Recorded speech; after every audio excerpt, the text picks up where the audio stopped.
You don't wake up one day and you suddenly just want to become disciplined. Everybody wants to be disciplined. We have to work on building momentum. Now you've got an identity crisis because you got shook at the core. So I want to teach you something. I want to give you a gift. And this is really going to be up to you to take this gift or to leave the gift. And I used to go out and just try to blend, like meet them where they were. Meet you where you are is a big thing we say at Burn. Unless where you are is where I don't want to be. In my experience working with thousands of people, identity has to come first, not your behavior. Habits are automatic patterns, not conscious decisions. Changing habits is so hard. Probably should have led with that.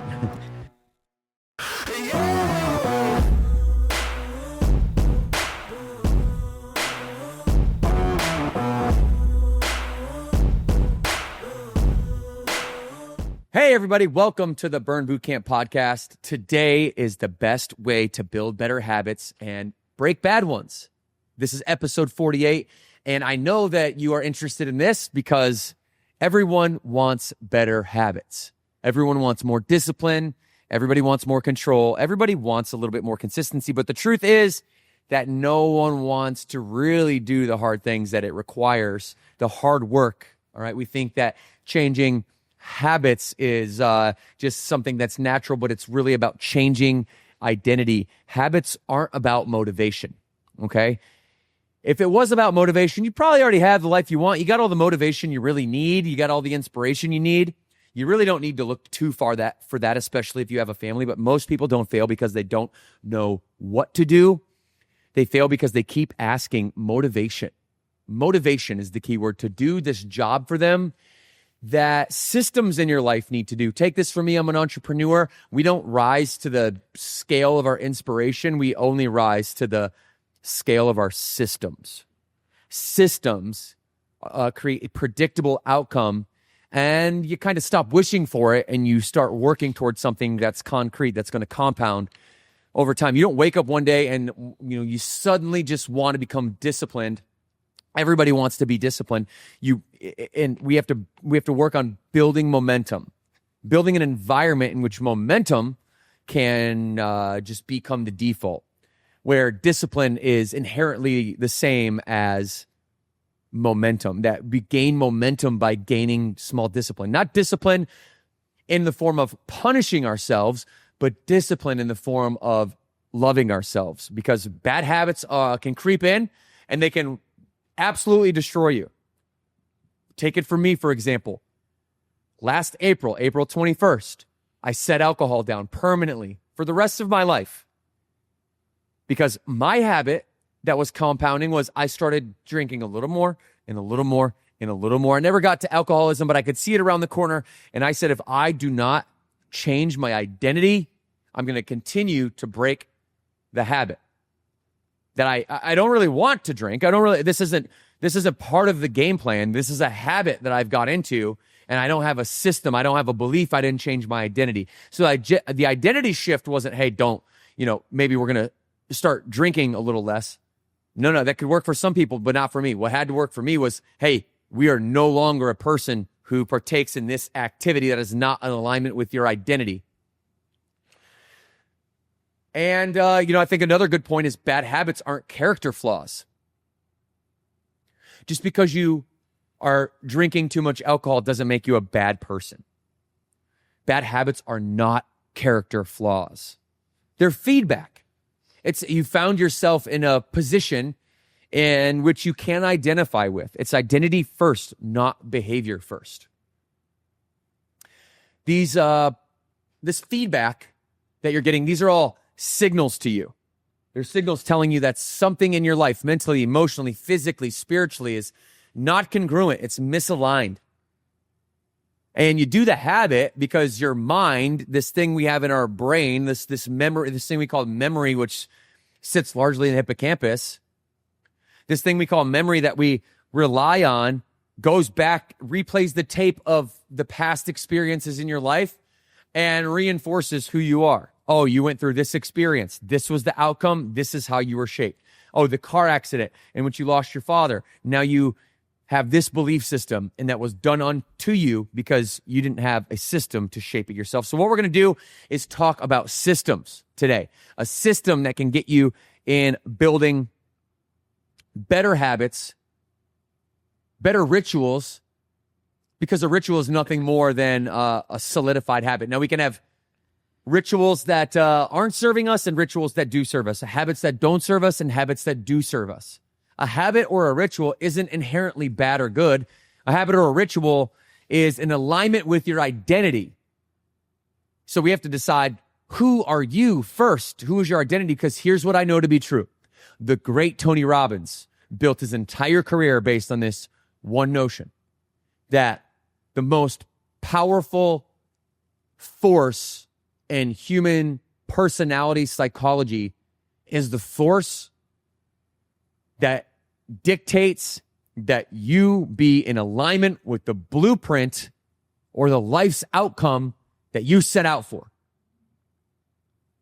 It's going to be there. The blueprint is there. It's either conscious and it's made by you and directed by you, or it's unconscious and it's not made by you, which means that it's inherently made by somebody else and it's undirected and it's unhinged. So we need to get you to a system of control in which rituals and habits are serving your identity intentionally, and you're not just going through the day reacting to every little moment and then responding to that from a place that you don't desire, from a place of not having fortitude, from a place of just giving in to the day and letting the day own you. When we own our habits, when we own our rituals, that means we own our identity. When we own our identity, we own our outcomes. When we own our outcomes, then we're able to own the day. So many of us get in trouble. So many of us get in trouble because we wake up and we don't really know who we are. We haven't done what, in my opinion, which is some of the hardest work a human being could possibly do, is answer the question. And have you answered this question? I don't know. Only you can answer. Who am I? Who am I becoming? And do I like it? Do I like who I'm becoming? Okay? And we're going to talk through a few different, I would say, strategies. Identity first, not behavior first. Sometimes you just another strategy, you got to lower the bar. Means some of us set our bar too high. Some of us are fixated on, making a professional sports team, let's say, or having the billion-dollar company. And sometimes that stuff is so far away from us that we can't even really believe it, that we got to first lower the bar to get something within grasp, to get something within reach, that it feels real, so that we can actually grab on a hold of something tangible, create traction, and create momentum with it. Sometimes we set our goals so high that it paralyzes us. Chelsea, what is that called in psychology? If you ask Chat GPT, when we set our goals so high that it paralyzes us. And lastly, we'll talk a lot about anchoring to existing habits. Because if you are fair with yourself, there's a lot of things in your life that you could pat yourself on the back for, that you're so proud of yourself for. And there's a handful of things that you're kicking yourself in the butt for, broken promises that you repeat over and over and over. And the reality is that when you are fair with yourself, everybody, you're fair with yourself, okay? Some of us tend to treat our dog better than we would treat ourselves. But if you're fair with yourself, you are great at a lot of things. You might break promises. We all do that. You might have this overwhelming feeling of negativity, of lack of maybe momentum, ambition, desire. You might feel these ill feelings, and they might not feel that they're in alignment with you, who you truly are, that blueprint we talk about. But there's some things that are, if you're fair with yourself.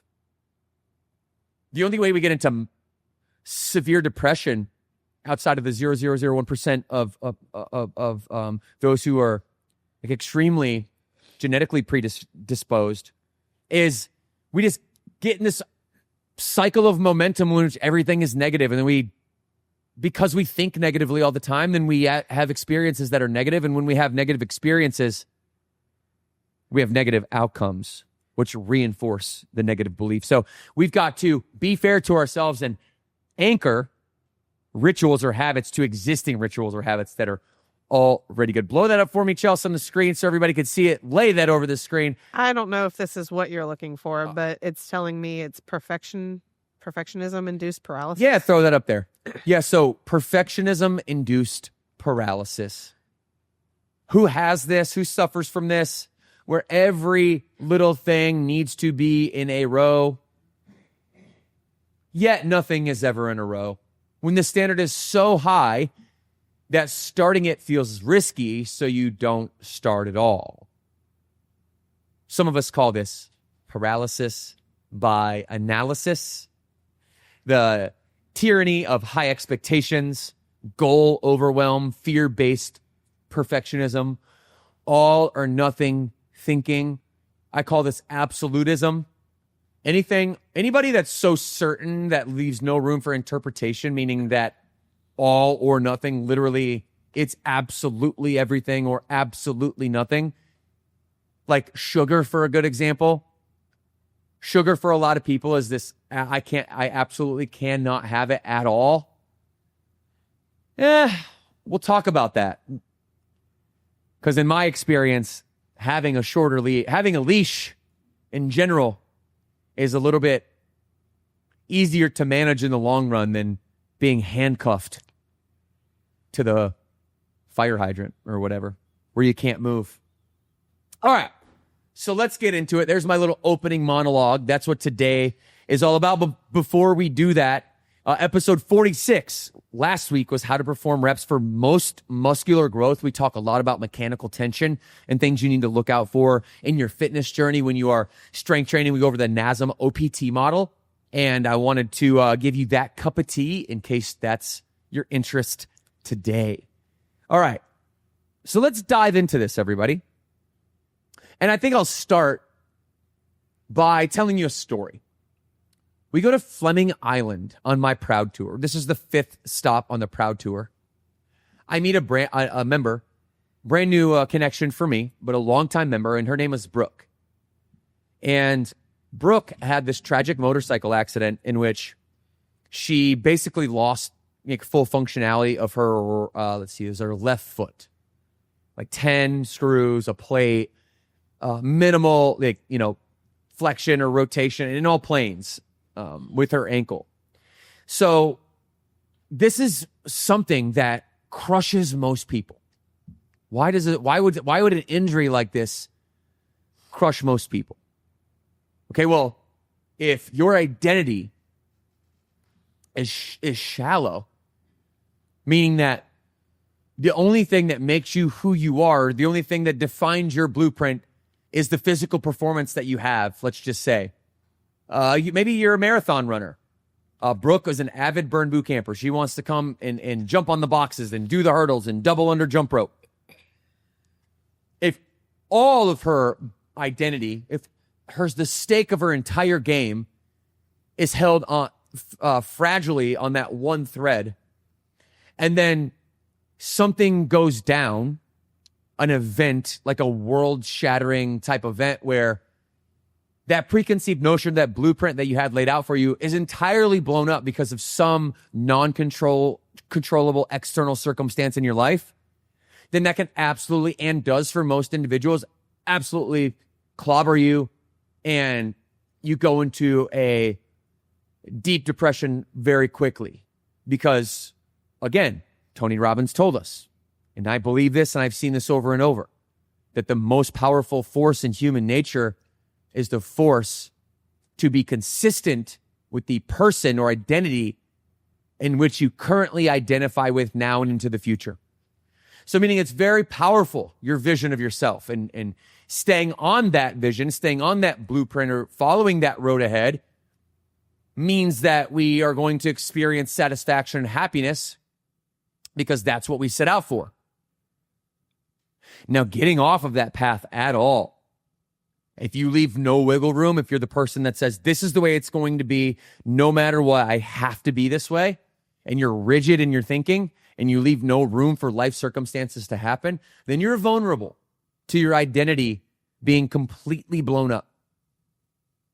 Okay, if you're a mom, an aspiring mom, let's say, and you get the tragic news that you are unable to conceive, and your entire worldview is and worth as a human being is dependent upon having biological children and becoming a mother of those biological children, and for whatever God unforeseen reason, whatever part of God's plan that we aren't wise enough, intelligent enough to know,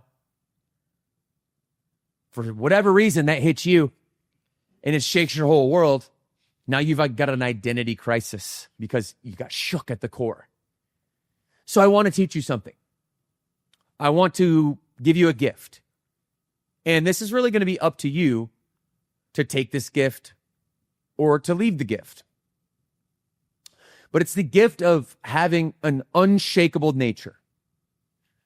It's the gift of having an identity in which I control three things: my attitude, my effort, and my belief. And when I control my attitude, my effort, and my belief, and I don't have this rigid mentality of controlling the nuances, controlling the specific details, controlling the outcome, excess potential, too much force potential, trying so hard to do something that actually takes you away from who you're meant to be and starts to try to jam like 5 round pegs into one round hole. If this is you, if you're somebody who's forcing this and you aren't an individual who has this identity in which is broader, leaves room for error, then I'm going to teach you this principle right now. An identity first over behavior mentality is one of the number one ways in which you're going to build way better habits and break old ones. Because I just told you, the most powerful force in human nature is to belong to that identity in the future. So everything that I seek in my reticular activating system, my RAS, this heat sinking missile effect that I have in my prefrontal cortex, and the big part of our brain that makes us human, the part that has the executive override function, it's got this RAS, a big fancy word for saying my brain will lock into whatever I think is important. Whatever I believe to be my identity, my brain will find. So if I have to be an NBA player and my entire identity is on being an NBA or WNBA player, and I rip my knee to shreds on a mountain snowing, skiing on a mountain or something, or on the lake on a jet ski, that knee is blown up. Now my entire trajectory is shifted. It's blown up right in front of me. What am I left with? Who am I? So my identity was this surface level, super specific, very rigid version of who I am, when what I really want us to do is back up, realize that we will get distracted if we allow inspiration to be a part of our identity, or our ambition a part of our identity. Ambition isn't who you are. Ambition is what you want. So what I want to teach you is your identity is aligned in the core values of the person that you want to be today. Not the behavior you want to see tomorrow, the person that you want to be today. So I am somebody whose identity is, no matter what happens to me in life, I'm going to wake up every day and I'm going to play the cards that I was dealt to the best of my ability and anticipate as far out in my future as I can. And I'm going to dream beyond what I believe is in my grasp, but I won't hold a gun to my foot if I don't reach that dream. My identity first says that every interaction that I have today with the people around me is going to be an interaction that I'm a better person and they are a better person for, even when I run into unruly people. Even when I inevitably come across the 4 people today that have broken so many promises to themselves that they outwardly want to project their identity crisis on me, I'm not going to accept that as part of my identity and my thought process. So I am waking up every day with an approach to my day. That's what identity first means. Who am I? Who am I? So that I can become who I am today as a mental and emotional fortress against the world, who tries to get me to behave in the way that they see fit, that society sees fit. Who's they? I don't know. Your environment, your parents, your university, the people that are influential over your life, your church, your classroom, your circle of influence, your friends, your family. That's what I mean by they. Are you becoming who you want to become, or are you becoming who they want to become? You want to run your mentality, your psyche, your set of mind, your mindset up against that. Am I somebody else's version of me, or am I my version of me? What is your identity? Because here's what we know. You will, for sure, be in alignment with the identity that you must have. Does this make sense, Chelsea? It does. This is why we get paralysis by analysis. This is why we aren't acting in congruence mentally, emotionally, physically. This is why. Because we're living out somebody's expectation, and then we're unmotivated by that expectation. So of course we're going to break the promise, because it's not that deep for us anyway. It's somebody else's, however. So it's not that deep for me, and I'm going to break it. It disappoints them. It disappoints me, and I'm worse off for having lived today than I should be. I actually struggled with this a couple years ago, really before I started my tenure at Burn HQ. Obviously, we talked about a couple episodes ago, I used to own a 9-round, and that was my thing. Like, I was boss lady. That was my identity. That's everything that I was. Now, obviously, I was a mother then too, so I had that, but everything was, I need to get this business off the ground. I need to do this for my family, to support my family. So we were all in on that. And when we decided to get rid of that and get rid of the gym, it was one of those things where I felt like I was a failure.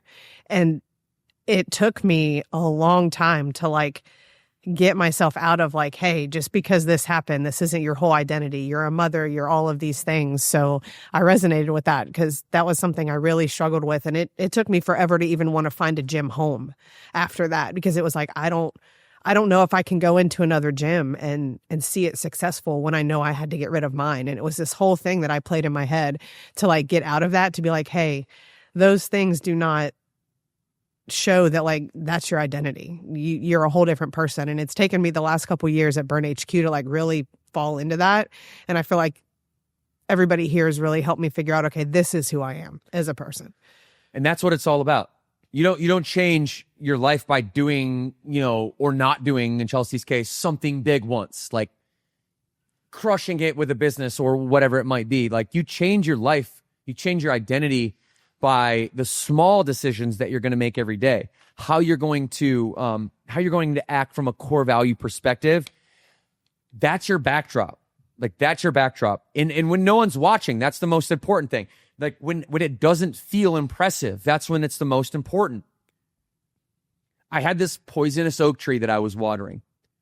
It was this behavior of wanting to appease other people around me, because I always grew up wanting to get the love from my parents that wasn't given to me. And it's taken me a lot of work psychologically, as I sit in my chair in my back porch at home and stare over the sunset over the lake and think about these things. It's taken me a long time to realize that my lifestyle, my choices, my identity, a lot of it, not all of it, but a lot of it, was wrapped up in what other people thought, especially people I care about the most, which are Burn Bootcamp franchise partners, vendors, teammates, my HQ team, prospects who are looking into franchising. And I used to go out and just try to blend, meet them where they were. Meet you where you are is a big thing we say at Burn. Unless where you are is where I don't want to be. And this isn't everybody, but there's a handful of employee prospects, teammate prospects at HQ that I met out in the marketplace. Team members on the ground level, Burn Bootcamp members, all people that I love dearly, I want to help more than anything, but not always necessarily people that had my best interest in mind when we are sitting down. Not to their fault, but when we're sitting down, they don't realize that I come from a background in which all the men in my life were alcoholics, drug addicts. All the men in my life had a handout. they took welfare from the state. All the men in my life committed adultery. All the men in my life had a foundation of alcoholism that as soon as the bottle hit their lips, all these other things started happening. And my identity was that I'm never going to walk that same path. Like, my identity was, thank you so much. And I'm so grateful for the men in my life for showing me exactly what not to do, exactly how not to act, how not to treat your children, how not to treat women, how not to treat substances, your health, your own body, your career, your responsibilities as an adult, the anticipation as someone who is responsible for a family, for taking care of things, for bills. I mean, I remember when it would get cold, like it is here in North Carolina after the cold front just came through. I used to be freezing as a little kid in a house that couldn't afford heat with a blanket over the vent for the one time a day that the heat came on, and I would make an igloo with my blanket over the heat vent and sit there because it was the only time where I could get warm in the early morning in a cold Michigan winter. So my identity was to show my kids this life, the complete opposite of this lifestyle. And so I would show up to these venues, to these events, to the IFA, the International Franchising Association, and say yes to all the vendor networking and all the things. And there was always alcohol, a little bit of a part of every little interaction. And I started saying yes, yes, yes, yes. So, people say yes to experiences. That's bullshit. That's bullshit. I was saying yes to new experiences that weren't in alignment with who I am, my identity, and who I wanted to become. I'm real time lying to myself. I'm real time breaking the promises. I'm real time not following through with the vision, the enchanting vision of the future that I have to do more for my children than I ever even thought conceivably possible. I grew up in an environment. I didn't even know what politics was. I didn't even know what religion was until I was 25, 24 years old.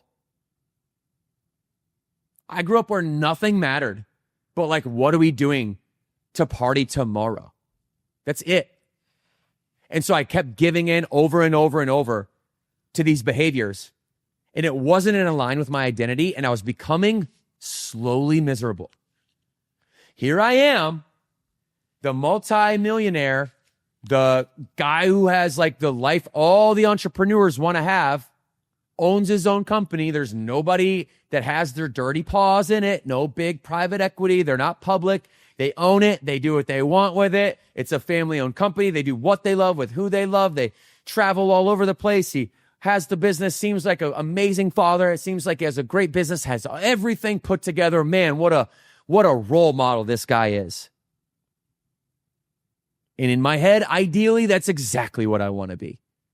But here I am behind closed doors, breaking promises to myself and becoming slowly somebody who I don't want to be, opposite of my identity, which creates havoc on your congruency. It creates havoc between the emotional, mental, and physical.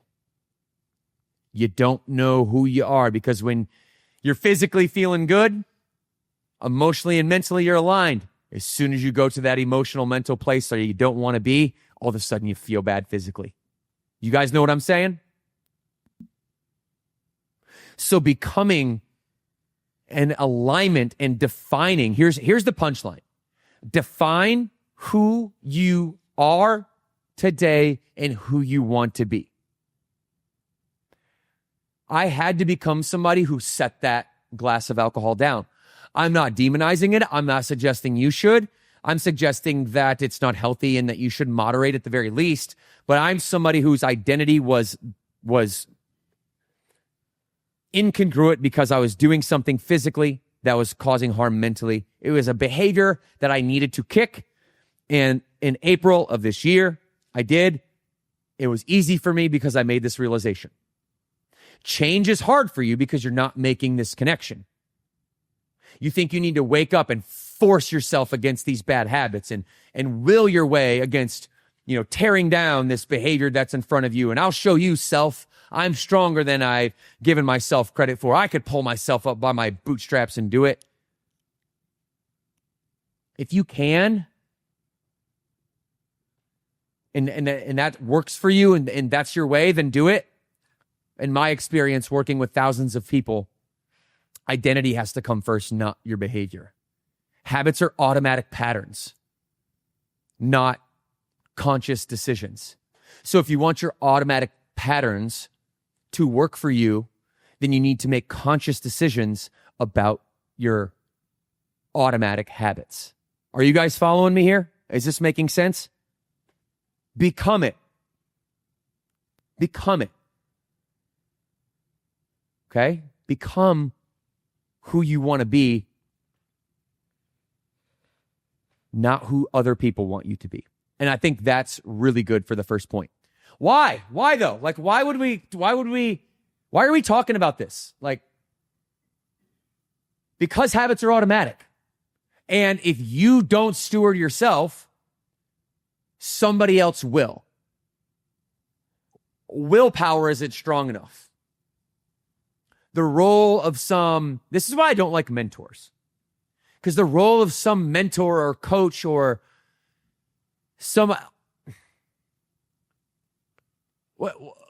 you got to change first. Maybe a role model or a mentor is good for you to just say that, hey, you have to change first. I can't change you. You got to want it more than I want it for you. So I'm a trainer at heart. And I know this first, that I can't want it more than a member would want it for themselves. It's in thousands of occurrences in which somebody had sat down and said, hey, this is my behavior. This is what I want, but I'm not going to shift my identity 1,000 times out of 1,000. That willpower isn't enough to just change the behavior, to not snack at night when nobody's watching, to get up early when nobody's watching. All the things that happen to you when nobody's watching, and all of you right now, close your eyes and admit to yourself, at least out loud, or somebody next to you, if there is someone next to you, or text somebody if you can. Admit to somebody, even out loud, or admit to yourself that you are breaking promises in private, and then you're not telling somebody, you're not telling yourself, you're not being honest with yourself, and you're actually lying to yourself and other people. Not out of malice, but out of blind adherence to your behaviors and not loyal honesty to your identity. So this is a lot of words to say, who are you as a person? Here's 3 questions that you can ask yourself if you really want to examine the concept that we're talking about, that the way to change your rituals, the way to change your habits is to change your identity, not just change your behavior.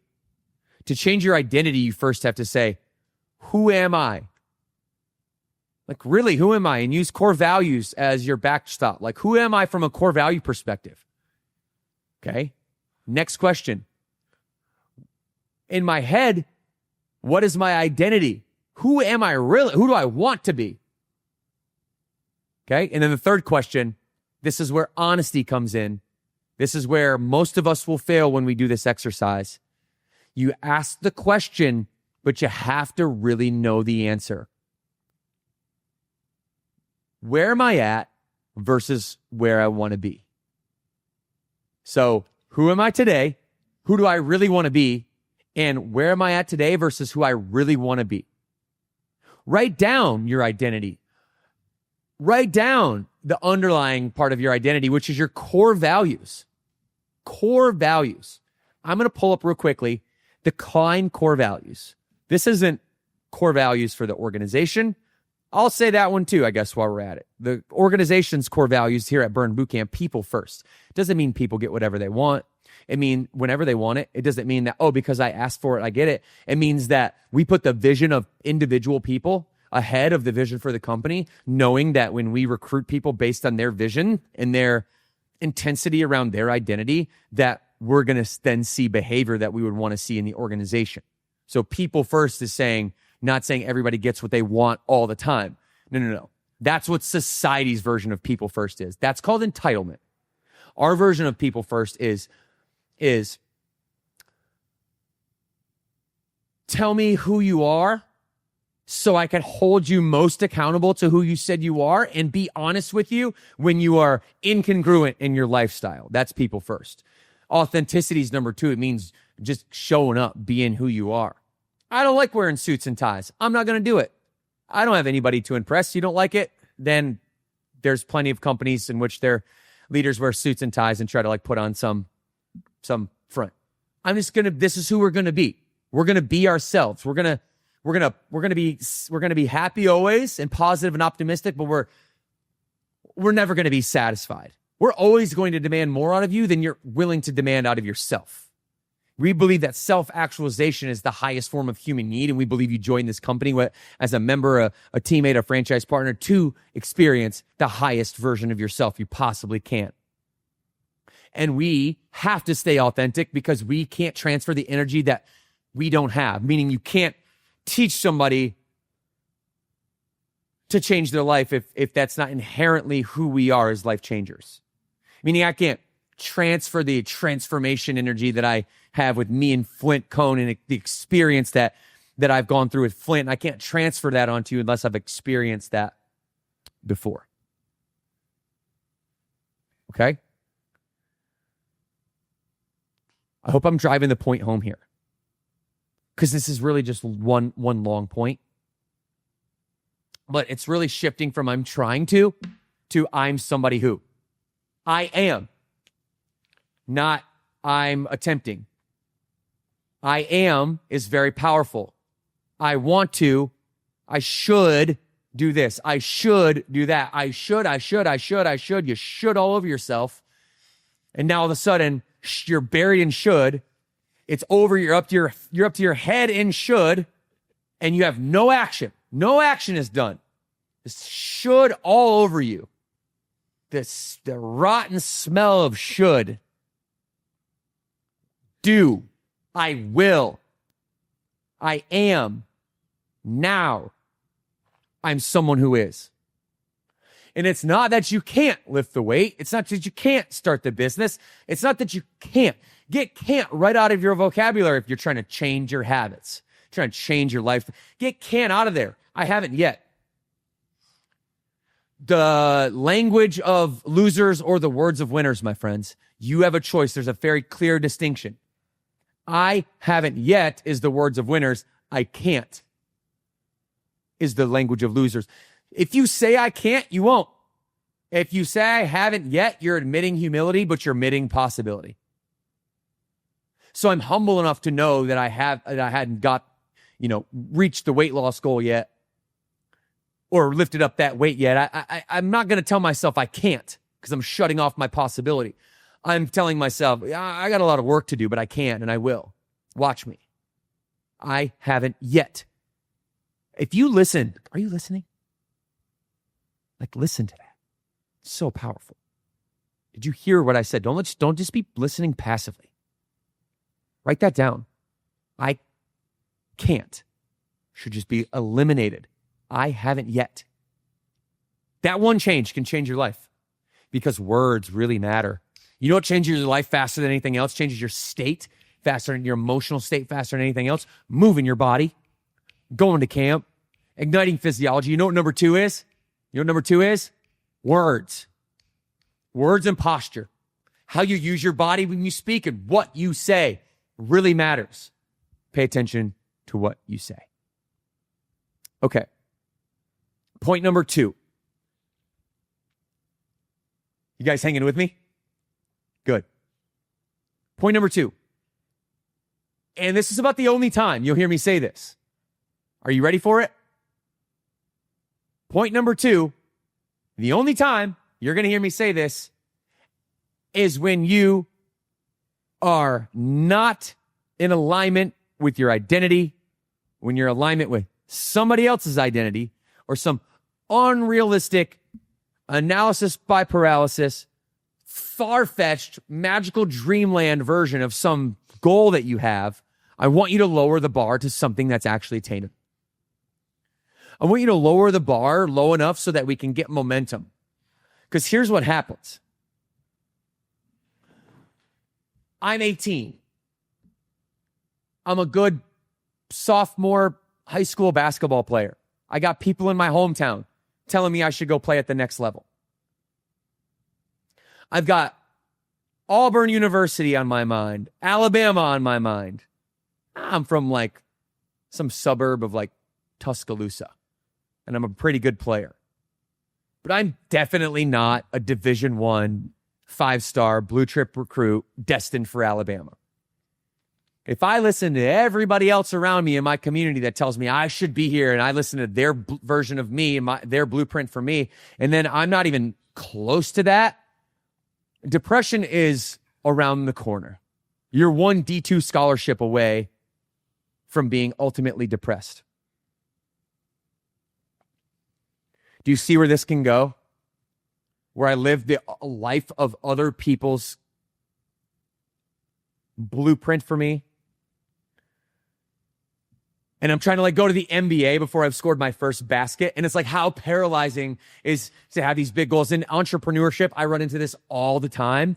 People want to like grow $1 billion business and get out of the weeds before they even like have a garden.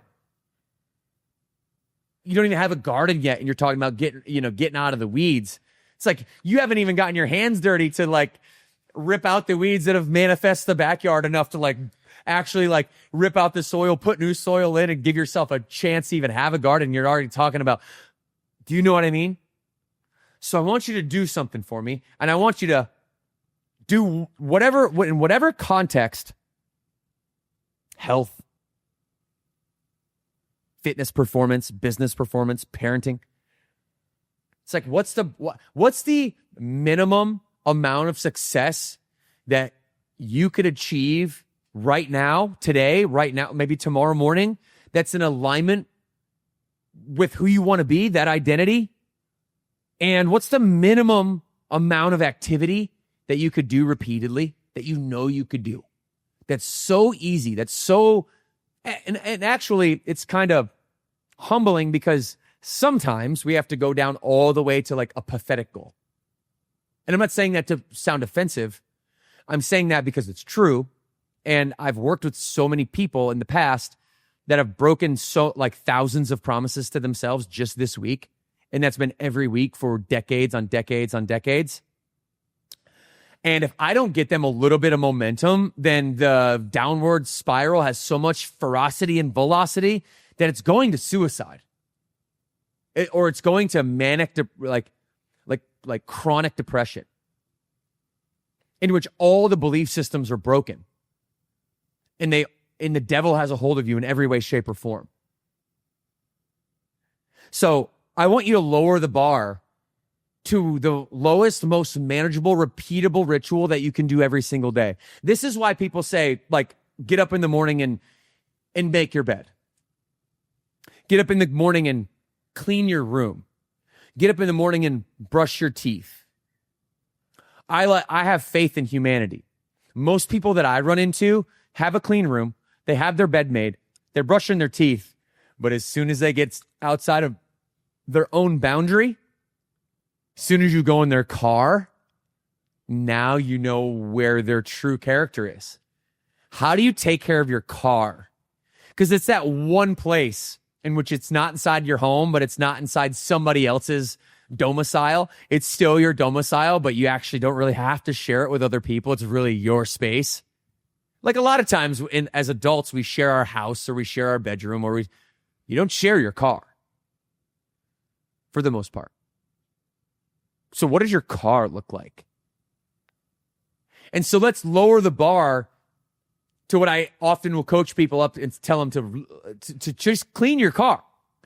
You keep your car clean, not by doing it one time every 90 days. You keep your car clean by every time you exit your vehicle, you look around, you have the conscious awareness. Again, not done on to you, automatic, default mode network, back of your mind, autonomy, thinking without thinking. No, you consciously look around your car and you're forming a habit by stopping and consciously looking and saying, what in here can I remove? What doesn't belong in here? What's out of order in my car? And there's always something. There's the little speck of dirt. How clean can you keep your car? This is a way to start forming habits or get the mindset to form habits, or what we're talking about now, lower the bar. This is how you start to gain momentum if you're somebody who is deep into it. Because momentum works both ways, right? It's like a flywheel. You know, on those little flywheels, what are they called, Chelsea? The merry-go-round on the playground. And if you start whipping that thing, oh yeah, dude, I can send little kids into the woods with the momentum if I want to, if they let go. Pew! They can fly off and go to the woods. They have so much momentum. How hard is it to stop that thing once you get a little momentum going? It takes the effort from everybody on it to intentionally stop, stick their foot or their hand on the ground, and the person pushing that thing to put resistance against it in the opposite way.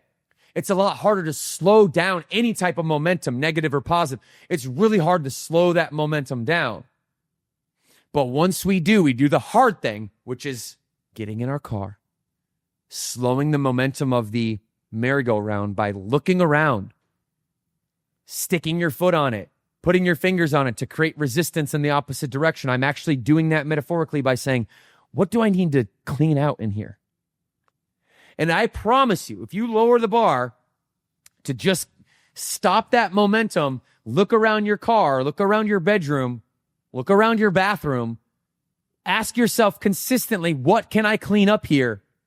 You are conditioning yourself inherently as a part of that ritual to slow down consciously in everything that's critical, especially when no one's looking, and saying, what can I clean up here?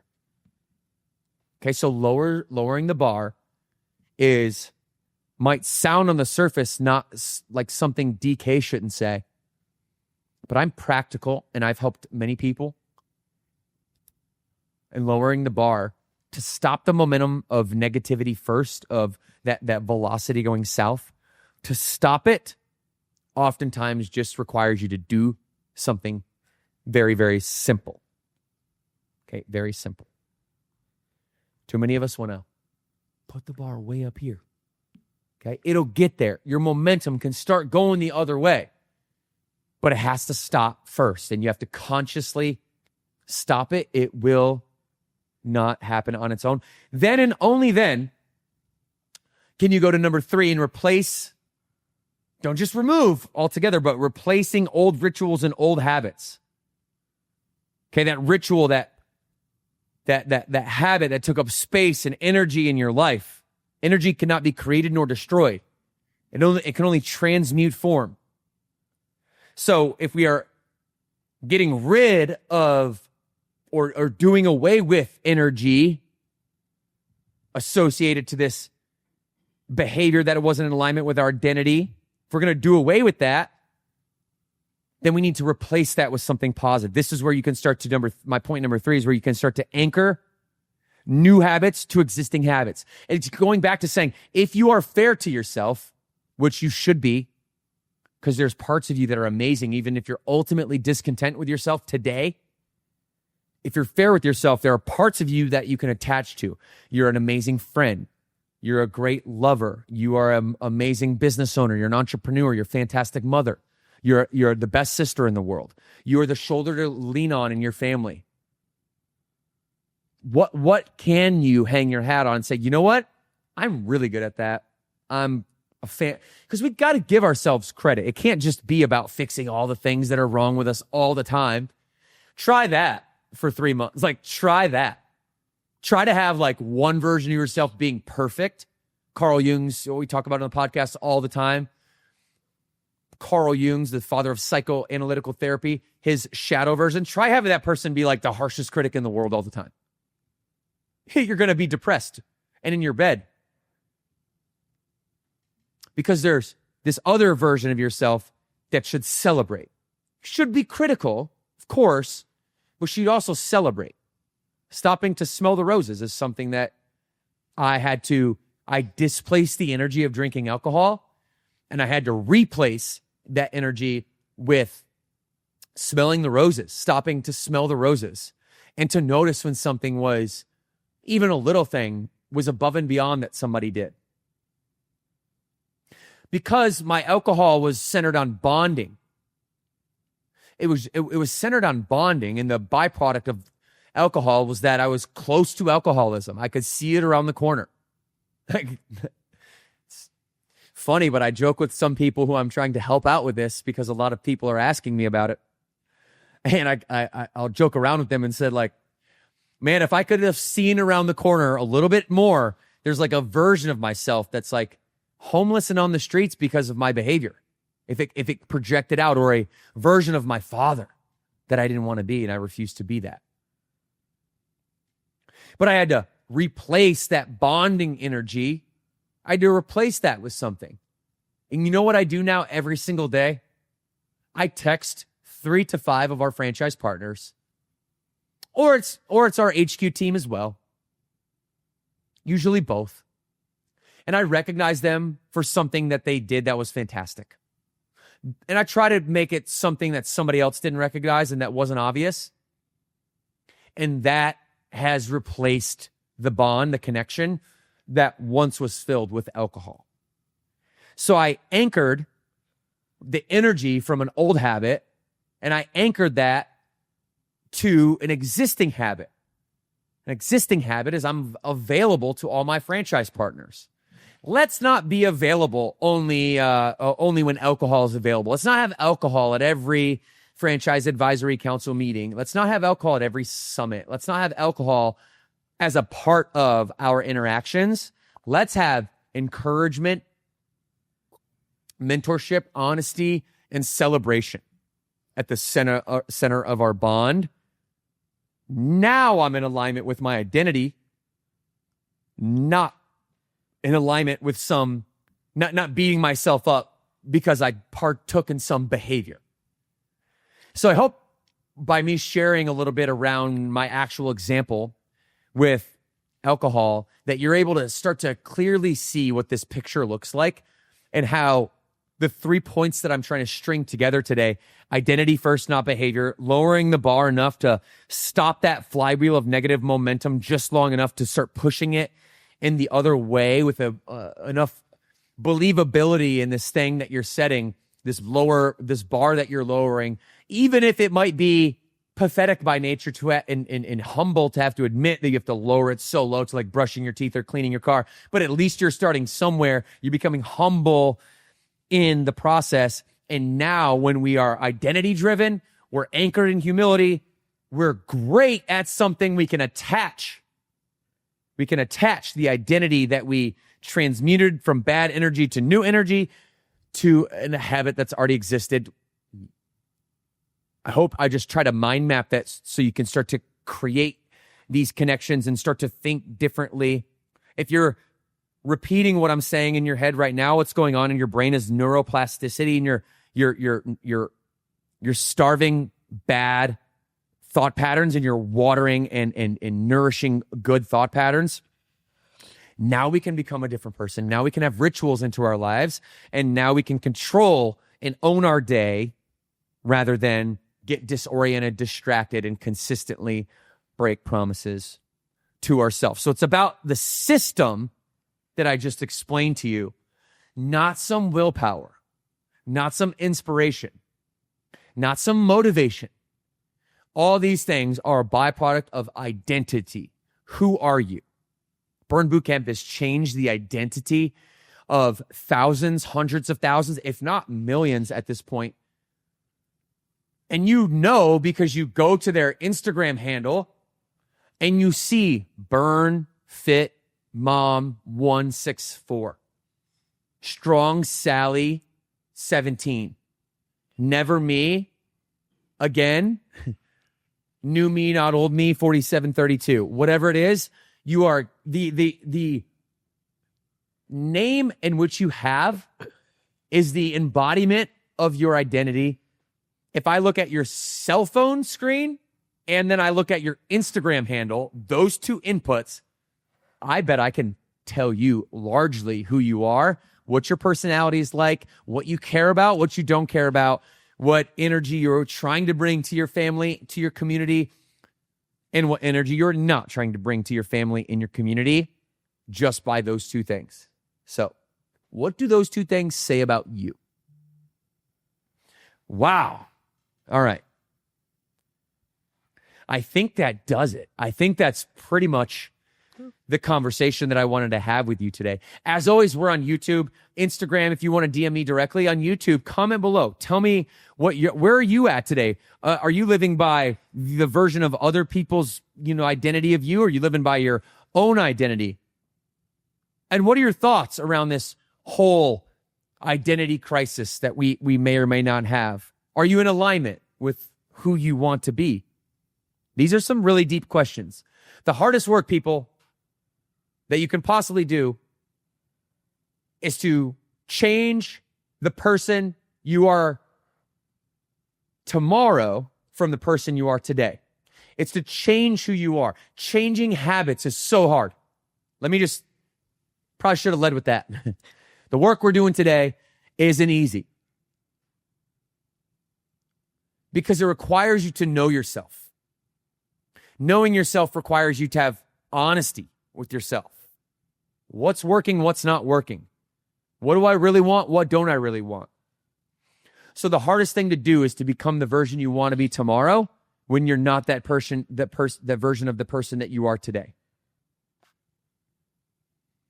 And when you can get this, and you can start waking up living by identity, I promise you, the small habits will start to compound super fast. You'll start to gain momentum. It's a flywheel. You get a power from these daily non-negotiables. They start interacting and compounding one another. You know this because when you go to camp and you're consistent in camp, then your nutrition starts to get a little bit better. When you go to camp and your nutrition starts to get better, you start to think a little bit different. When you start to think a little bit differently, all of a sudden the things that used to take me out or take me down at the knees emotionally, all of a sudden I'm the shoulder to lean on for my family because I have practiced this physical thing of doing hard stuff every day in the gym, and it's cup runneth over and it's spilling into my emotional life, and I become an emotionally fortified person because of what I do physically in the gym, and your habits start to compound. This is how habits and rituals become your identity. It's how your identity is reinforced. And this, my friends, is how you become a leader.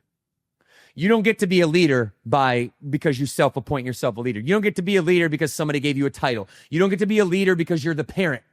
You know how many parents you know and I know who aren't leaders? Leadership is a choice, not a title.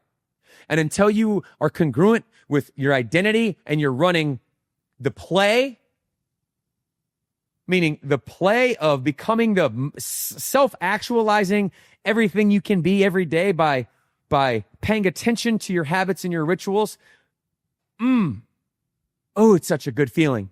If you think I'm full of shit right now and like you're just listening because like you hate listening or something like that, and you're somebody that's like, you're feeling a little bit of pressure to this, or I'm speaking to you with like an aggressive tone, good.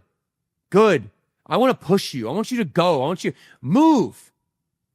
And if you're somebody that's spiraling negatively and you're like, yeah, this is all BS. Good. I hope it's all BS to you right now, because spiral harder.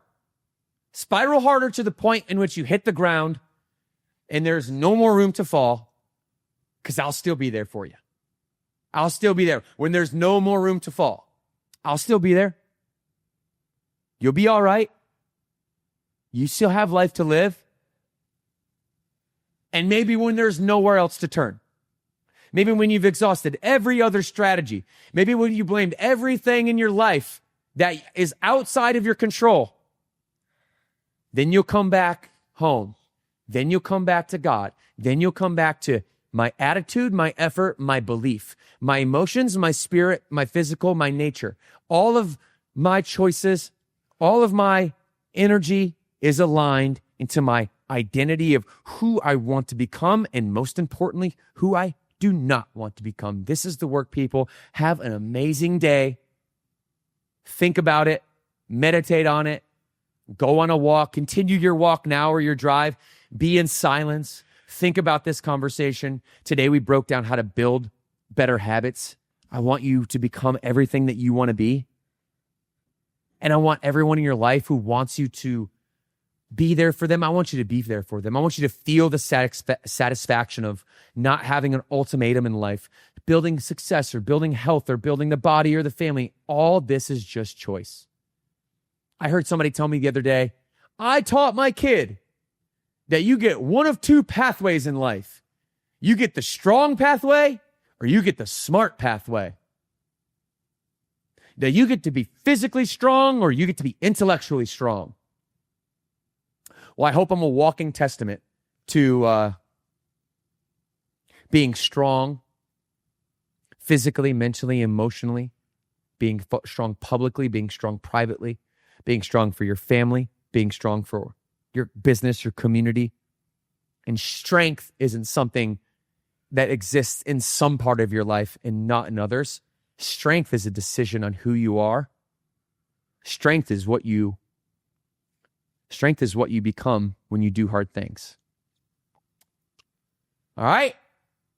If you guys want to continue binge watching like I know you do, because your inputs equal your outputs, don't be tuning in to like any of the nastiness going on in the world. Like, control you, be the change you want to see in the world before you start commenting on everything else. If you want to continue this conversation right now, episode 42, number one habit for productivity is right here, and it's not what you think it is. Happy watching, everybody. We're going to end this like we always do. 2 claps on 2. 1, 2. Keep moving, everybody.